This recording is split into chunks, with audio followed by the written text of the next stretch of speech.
press instructional video for Wisconsin Community College, our SP210 Strength and Conditioning course. My name is Taylor. This is Ray. He will be my athlete today, and our videographer is Sean. And some of the things that we'll be covering today is the proper technique for bench press, proper setup, and also just some spotting and safety techniques. So first of all, you want to make sure that the bench is set up at a correct position.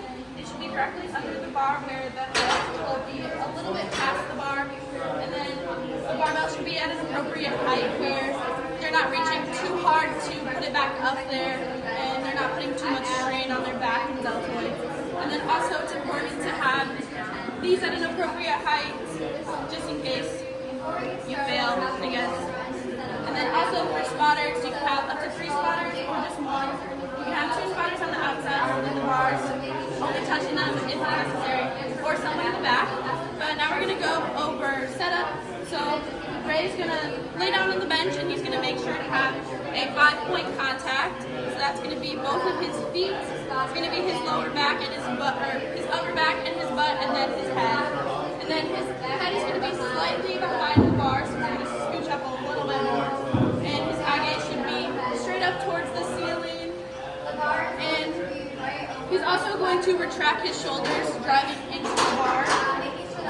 And then to start unracking the bar, he is going to, if he wants to lift off, the spotter can help him. But I'm assuming he doesn't need one. So, is it heavy? So, and lift off is going to be someone, the spotter, just holding the bar, picking it out of the cup, and then helping him get into a correct position. He's going to lift the bar up, and then he's going to follow a curved barbell path. So he's going to straighten his arms a little bit more. It should go around his mid-chest to a little bit lower part of the chest. And then he's going to drive it back up in a controlled manner. He's going to do that a few times. Perfect. Make sure to keep your wrists and elbows straight. Your elbows should be slightly tucked at around a 45-degree angle. And then the bar should lightly touch his chest without bouncing off of his chest at all. And then also lock out your elbows at the top to prevent hyperextension and just to maintain control and make sure the bar is even so one hand isn't falling down versus the other hand that's a little bit higher. And then just some common mistakes that would be overarching of the back. So just keep a natural arch without lifting your hips off of the bench. And then another common mistake is going to be the flaring of the elbows.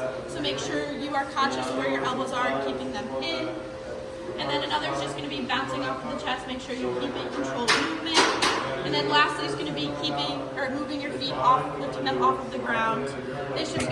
Your toes should be kind of curled into the ground, like gripping the ground, and they should be flat on the floor. And then again, in case of failure, a spotter is going to help him grab the bar, lift it up, and grab it on the hooks.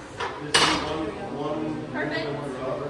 And that is going to be our video for today. We went over how to properly do a bench press, some setup techniques, and then also common mistakes and how to fix those. This is for Wisconsin Community College, SP210, our Strength and Conditioning course. My name is Taylor, my athlete today was Ray, and my videographer is Sean. Thank you guys for watching.